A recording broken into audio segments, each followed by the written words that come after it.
Buenas tardes a todos. En primer lugar, me voy a permitir una licencia, con el permiso de Juan Fran, y bueno, la alegría de estar aquí entre todos nosotros y que se hable de la historia de Herencia. Hace unas décadas hubo alumnos, Pepe Almodóvar, Jesús de Haro, Marisol, historiadores como Florencio Huerta, Nieves Estero, Irene Poveda, las del libro gris de Herencia que tenemos por ahí, los apuntes de don Pedro, del párroco, de Enrique Mazanambroz, fueron los pioneros para empezar a hablar de la historia de Herencia, que estaba un poco olvidada. Desde aquella época ahora, pues han surgido gente con trabajos muy importantes, el padre Mario, Claro, propio Juan Fran, Luis Miguel, que lo ve por ahí, Antonio Martín Viveros, Enrique Mora, Enrique Rodríguez de Tendleque, Pilar Cañadas y David, en fin, un montón de gente que han ido asentando las bases de la historia del pueblo, que hemos conocido cosas que estaban totalmente perdidas, y sinceramente formar parte de la inquietud de esta gente, pues para mí es un orgullo, y que gente herenciana como los que estáis aquí hoy vengáis a escuchar y estos días de atrás algo sobre la historia de nuestro pueblo, pues para mí es bastante gratificante. Entonces, quisiera resaltar eso, lo que se está haciendo por la historia de nuestro pueblo. Y ahora sí que empiezo con la monografía, Herencia y la Guerra de Cuba. Y en esta primera parte voy a intentar hablar brevemente, aunque luego ya en el libro veremos algo más, de un hecho importantísimo que ocurrió a finales del siglo XIX y su influencia en la localidad de Herencia, la Guerra de Cuba. Desde que Colón descubrió América, a finales del siglo XV, España fue forzando un imperio en un nuevo continente y sus posesiones las mantendría hasta el siglo XIX. Al principio del siglo XIX, todo lo que vemos ahí en el mapa coloreado de rojo pertenecía a España. Sin embargo, a partir de ese siglo XIX empezaron a haber una serie de conatos independentistas y toda América del Sur se fue independizando y formando nuevas repúblicas. Cuba, el sitio que nos ocupa en este estudio, pues también intentó independizarse, pero a lo largo del siglo XIX fueron conatos sin importancia que fueron solventados desde España sin ningún problema. Sin embargo, a últimos del siglo XIX, cuando ya todo se había independizado España, Cuba y Puerto Rico se levantan de nuevo en armas contra España. Lo que al principio parecía que iba a ser un conflicto más que se iba a solucionar rápidamente, al final no pudo ser dominado por España y la colonia se independizó. Causas, hay muchísimas. Quizá las más importantes, la economía cubana empezó a florecer, sobre todo gracias a la mano de obra esclava. Pues en el siglo XIX en España empezaron las ideas liberales y una de las cosas que promovían era acabar con la esclavitud. Con lo cual los grandes hacendados de Cuba no estaban por la labor y se opusieron a ese gobierno español. Y quizá una de las cosas más importantes e importantísima para entender el final de la guerra fue que había una nueva potencia que había surgido allí, que fue Estados Unidos. Las relaciones de Cuba con Estados Unidos se fueron estrechando. Cuba dependió menos de España, dependía más de Estados Unidos y al final con la ayuda de Estados Unidos se consiguió independizar de España. La guerra cubana tiene varias fases. Empezó en 1868 y se mantuvo hasta 1898, que es el final, aunque para muchos historiadores solo se considera la guerra de Cuba como tal los últimos 3 años, del 95 al 98, que es donde ya Estados Unidos interviene también y que conllevará la pérdida de la colonia. Sin embargo, los conflictos, como digo, desde 1868 fueron constantes en la isla. Insisto, al principio se pensaba que iba a ser un conflicto otro más que había ocurrido en Cuba y que se iba a dominar fácilmente, pero rápidamente se vio que la cosa iba mal y al final, con la ayuda de Estados Unidos, España perdió totalmente su colonia. ¿Cómo eran los soldados españoles que estaban en Cuba? La Constitución Española de 1876, en su artículo 3, decía que el servicio militar debía ser obligatorio para todos los españoles.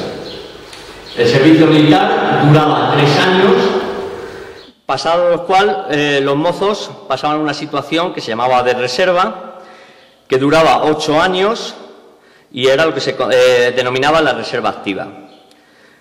Había parte de la soldadesca que eran voluntarios, pero la mayoría eran llamados a filas mediante las tradicionales quintas, que bueno, los mayores de aquí y algunos hemos ido al servicio militar por quintas. Algunos de los mayores de aquí han vivido esas quintas fuera de lo que es la península, Ceuta, Melilla, Sidi Ifni y demás. Pues imaginaos lo que sería hacer esas quintas al otro lado del Océano Atlántico, en la isla cubana. Sin embargo, el sistema social, estamos viviendo en un siglo bastante complejo y había 2 formas de eludir las obligaciones militares. Una era mediante la sustitución y otra mediante la redención en metálico. La sustitución era que un soldado podía ser sustituido por otra persona para ir al servicio militar. Normalmente debería de ser un familiar.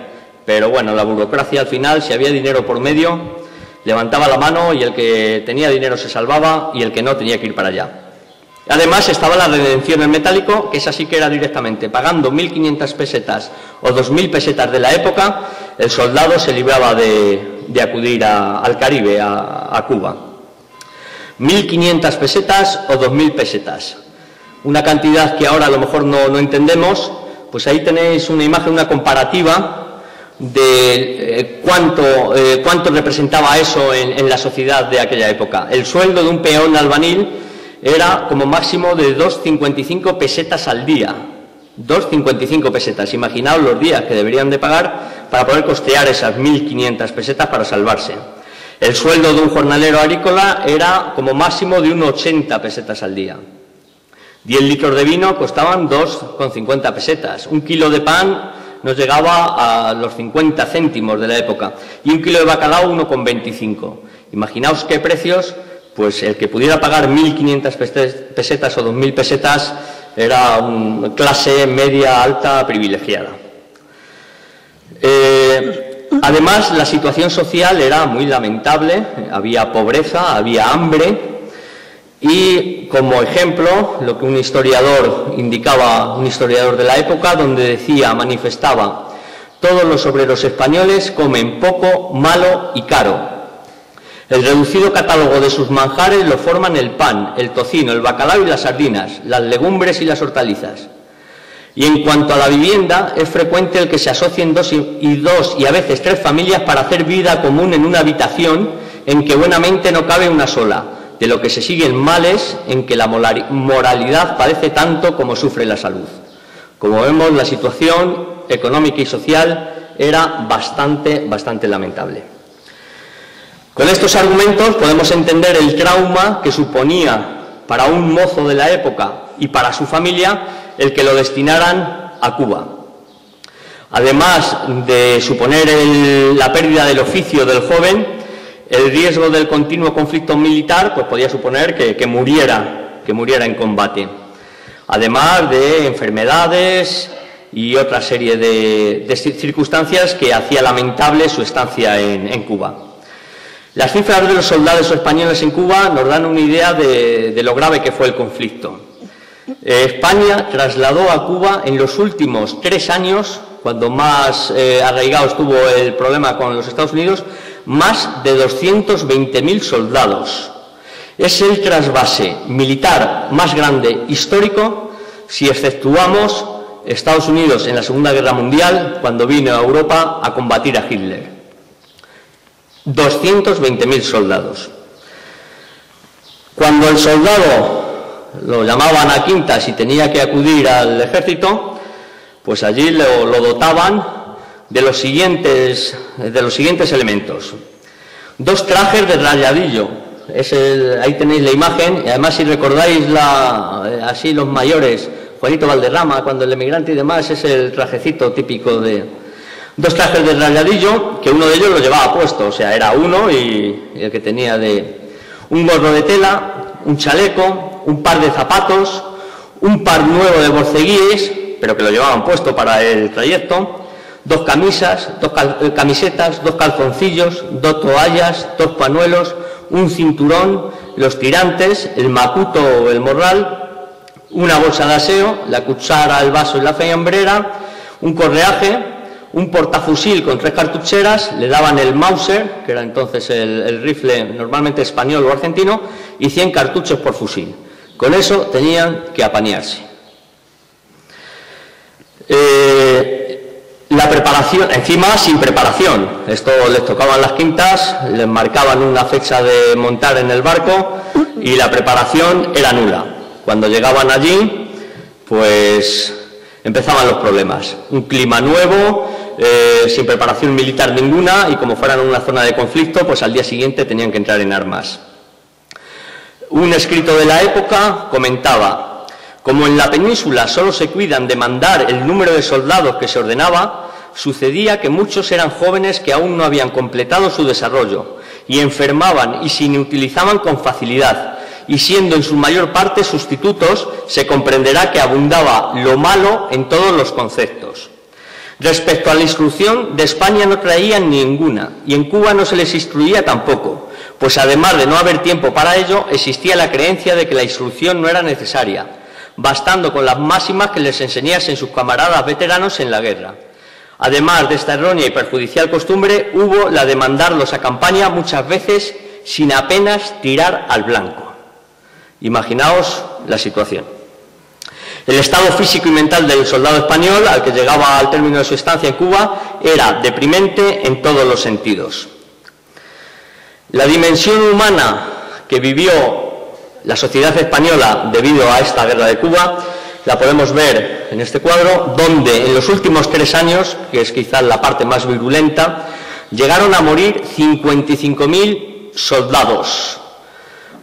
55.000 soldados, casi todos soldados, evidentemente oficiales algo menos, pero mirad las causas. En guerras morían 1.314 soldados, por heridas 700, todo eso en primera línea de guerra, pero es que por fiebre amarilla, lo que no se puede considerar en guerra, pero por las enfermedades propias de la isla, 13.000 soldados, 40.000 debido a otras enfermedades, y hasta en la travesía de ir y venir en el barco también hubo fallecidos.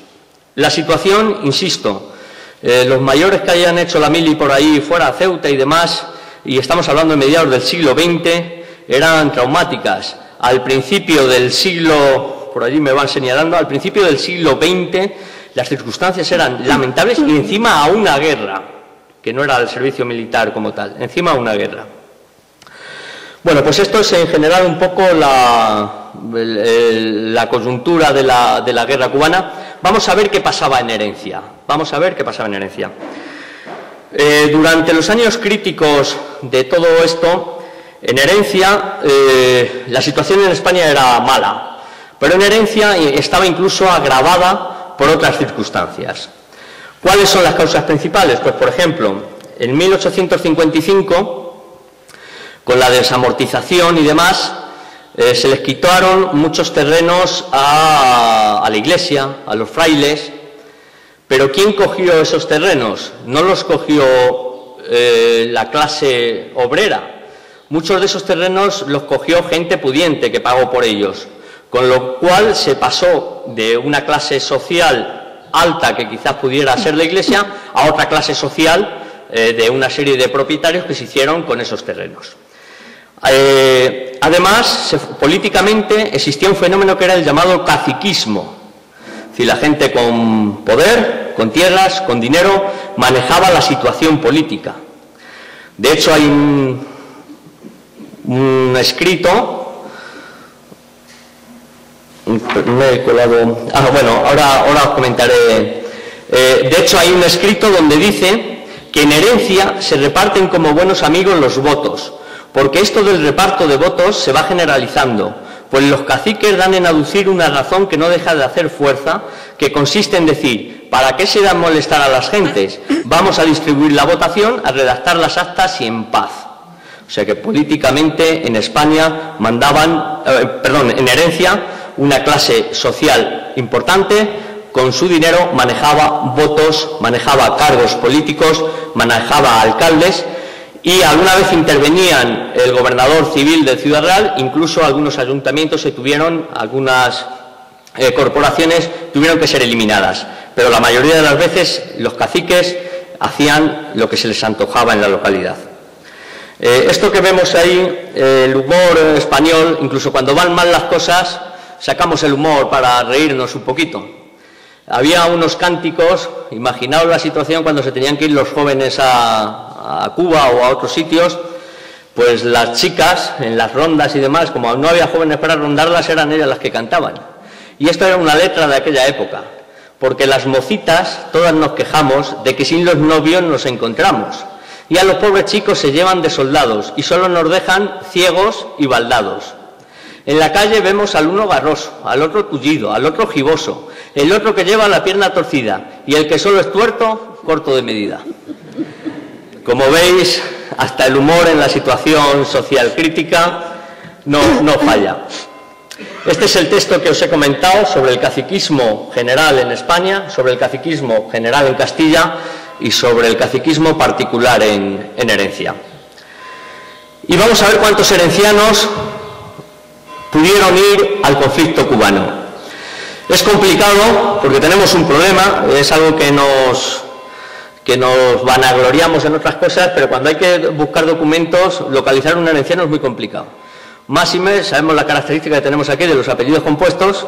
En el momento que un herenciano llegaba allí al ejército, lo que hacían era cortarle el apellido compuesto. Con lo cual, lo que en otras circunstancias es cómodo para encontrar herencianos, aquí es imposible. Y hay que ir mirando documento por documento para intentar localizar a esos herencianos. Según el Instituto Nacional de Estadística, en estos años 1860, 1877 y 97, los jóvenes varones entre 16 y 20 años oscilaban desde 220 hasta aproximadamente 300. Es decir, por año consideramos podría haber 44, 51 o 60 años que serían los jóvenes que entrarían en la quinta. ¿Cuántos fueron a Cuba? Cuando no había mucho jaleo, un porcentaje muy pequeño. Cuando había mucho jaleo, llegó a ir hasta un 20%, un 25% de la quinta a Cuba.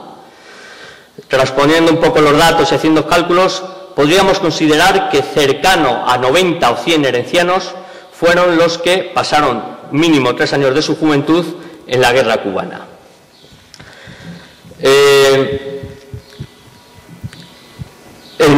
Ya os he dicho antes que hubo gente que se podía salvar de esto.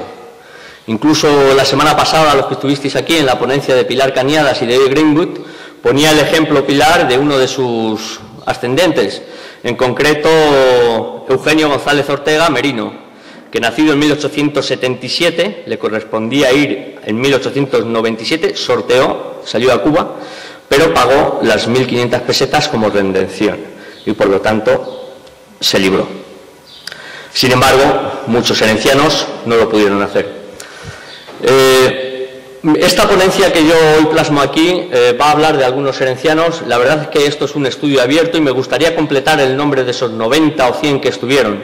Es un trabajo arduo y demás, no lo voy a dejar y voy a ver si... Aquí vamos a ver hoy entre muertos, por desgracia, herencianos muertos, y algunos que sobrevivieron y consiguieron llegar, vamos a ver aproximadamente 20, que corresponde más o menos el 25%. Me gustaría luego hacer un estudio más completo a ver si pudiéramos completar, y si alguien conoce datos de alguno que no aparezca, se ponga en contacto conmigo, que voy a intentar localizar todos esos nombres.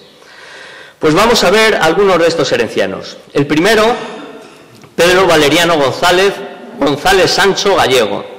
Nació en el 46, 14 de mayo de 1846, y era hijo de Marcelino y María. Se fue al servicio militar en el 66, cuando todavía no era una guerra abierta, fue el servicio militar puro y duro. Estuvo adscrito al Escuadrón de la Princesa y estuvo nada más que 10 años allí en Cuba. Cuando cumplió los 30 años, fue repatriado a España y siguió siendo soldado del ejército español. En 1878 al poco de venir, casó con María Antonia Fernández de la Puebla Camacho, que también era de herencia. Insisto, este sí pudo, después de todos los años que estuvo allí, vino aquí y siguió con su carrera de militar. Incluso tenía asignada, por su estancia de 10 años allí en Cuba, le dieron la gran cantidad de 168 pesos cubanos y 12 centavos, aproximadamente unas 120 pesetas, gracias a los 10 años que estuvo allí. Seguimos con los ejemplos y tenemos a Marcelino Pascual Madero Molina Prados. Como vemos, los apellidos no tienen duda. Nació en Herencia el 2 de junio del 49, era hijo de Ramón y Luisa y marchó en 1866. En el 72 se encontraba todavía en la isla caribeña, 6 años, se reenganchó. Muchas veces las circunstancias eran tan malas allí, eran muy malas aquí, pero allí como serían, que incluso pensaban no venirse para no molestar a la familia aquí, que fueran saliendo de aquí como pudieran. El 1 de mayo del 79 se casó con Leona Pérez Carrero. Es curioso lo de este personaje porque llevaba 6 años allí, se reenganchó, pero a los 6 años es que se olvidaron de él. La burocracia se olvidó, no aparecía por ningún lado. Y desde aquí de Herencia, desde Herencia su familia, en un pleno, tiene que hablar con el alcalde para que por favor solicite información sobre su hijo. El alcalde se puso en contacto con la Diputación Provincial de Ciudad Real y se instó al ejército a que dijeran que a ver cuál era la situación del mozo Marcelino Madero Molina, que se hallaba sirviendo en el ejército de la isla de Cuba. Parece ser que los trámites dieron su efecto y por fin, después de 6 años, pudo venir a Herencia. Seguimos. Tenemos a Gervasio Plácido Fernández de la Puebla Venadero. Nació el 19 de junio de 1865, hijo de Rafael y Santiago, que ya era natural de La Solana. Se fue con 19 años y regresó en 1887, cuando ya tenía 22 años. Se casó en el 95 con Felicia García Morato Villena. Fijaos que se casó en el 95, con 30 años.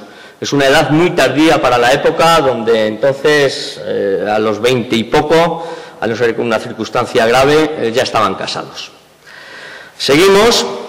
Tengo que decir que descendientes de algunos de estos personajes los tenemos aquí y que me han dado datos y me han ido informando, con lo cual agradezco su participación y su ayuda. El siguiente es Eusebio Santiago Rodríguez Palancas Díaz Flores, nacido el 14 de agosto de 1860 en la calle Matallana, hijo de Ramón, pastor, seguro que no tenía los 1.500 pesetas para librarse, y de Bernarda. Fue a Cuba con 19 años y regresó con 22. Se casó en Herencia en noviembre del 85 con María Teresa Gallego Casilda y enviudó, volviéndose a casar con Juliana Díaz Pavón Pulgar. Precisamente aquí tenemos a uno que se llama igual que él, Santiago Rodríguez Palancas, es uno de sus descendientes. Y esta es la foto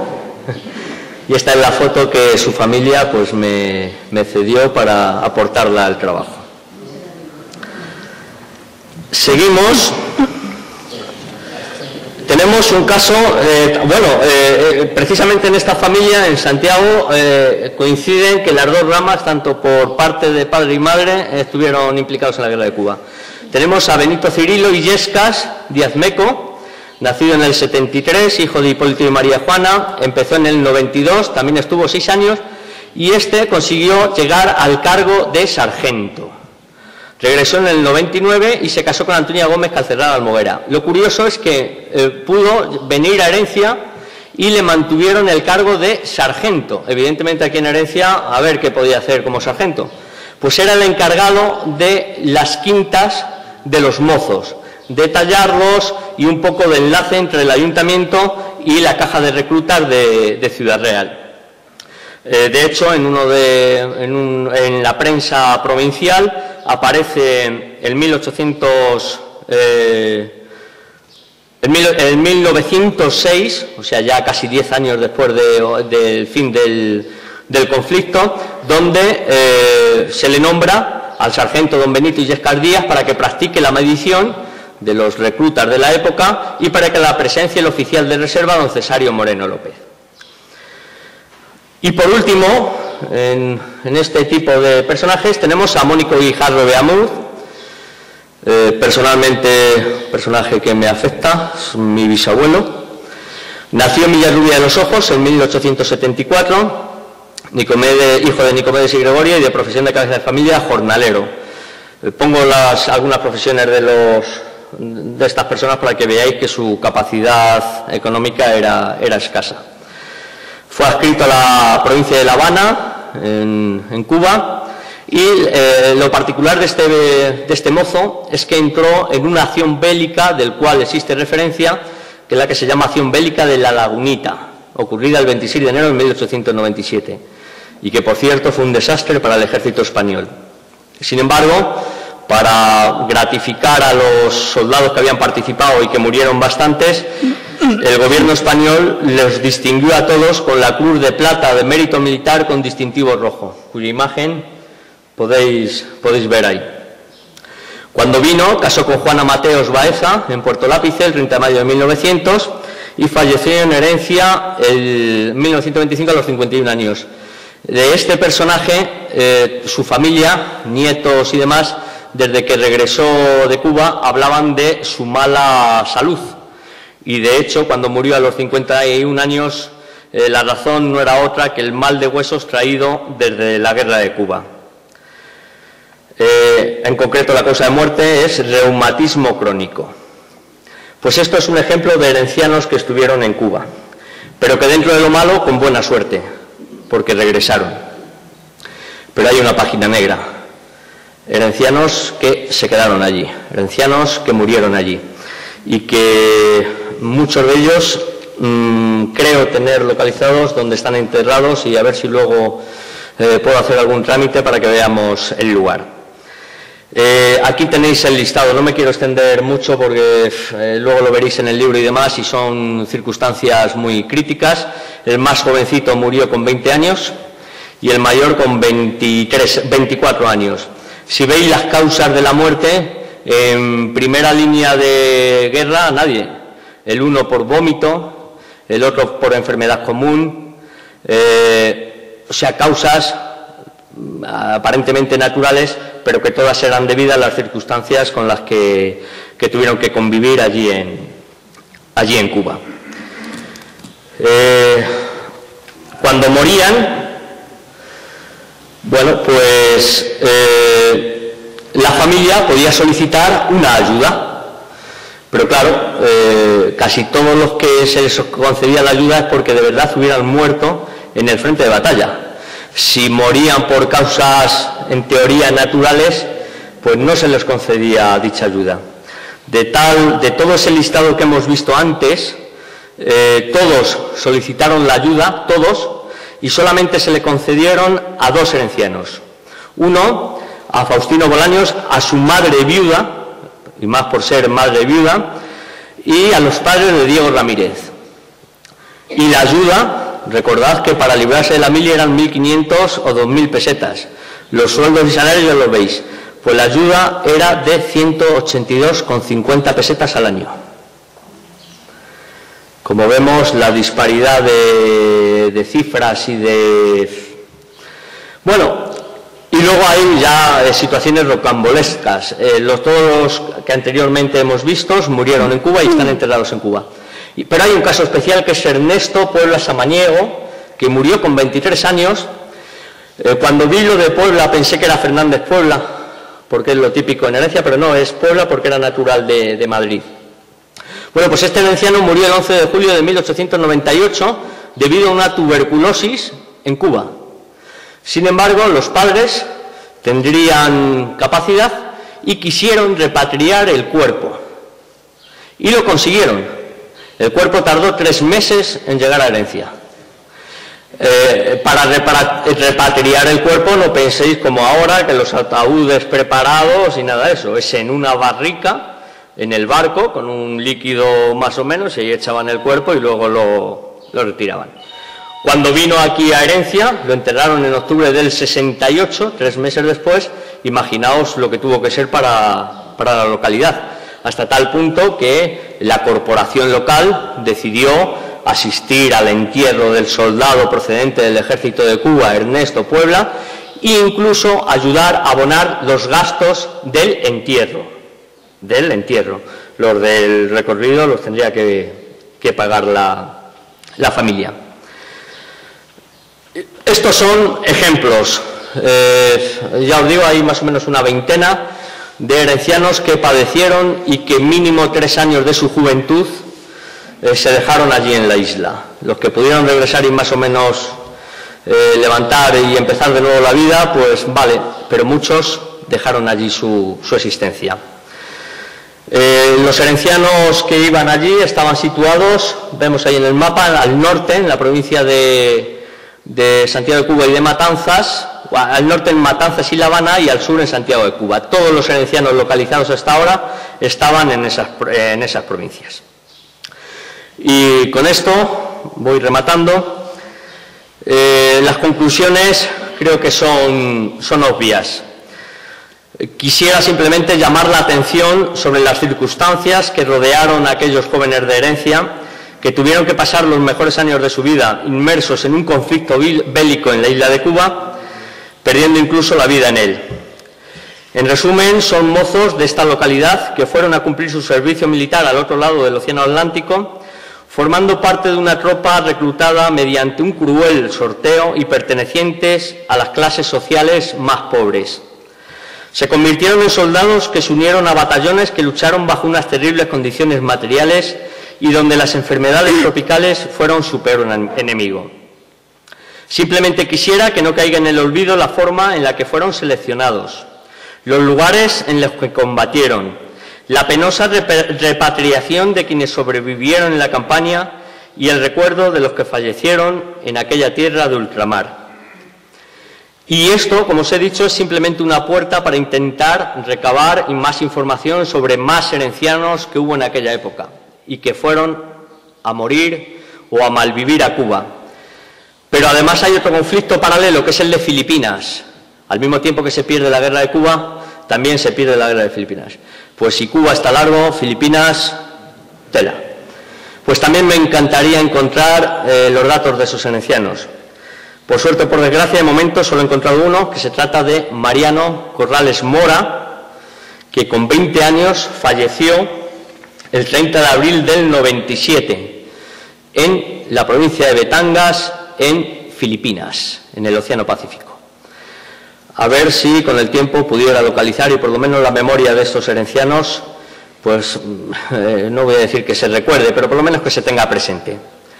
Y por último, ya para dar paso a Marisol, quisiera finalizar dando gracias a unas personas. En primer lugar, a don Francisco Javier Navarro Chueca, de Zaragoza, porque cuando te metes en este mundo hay gente para todo.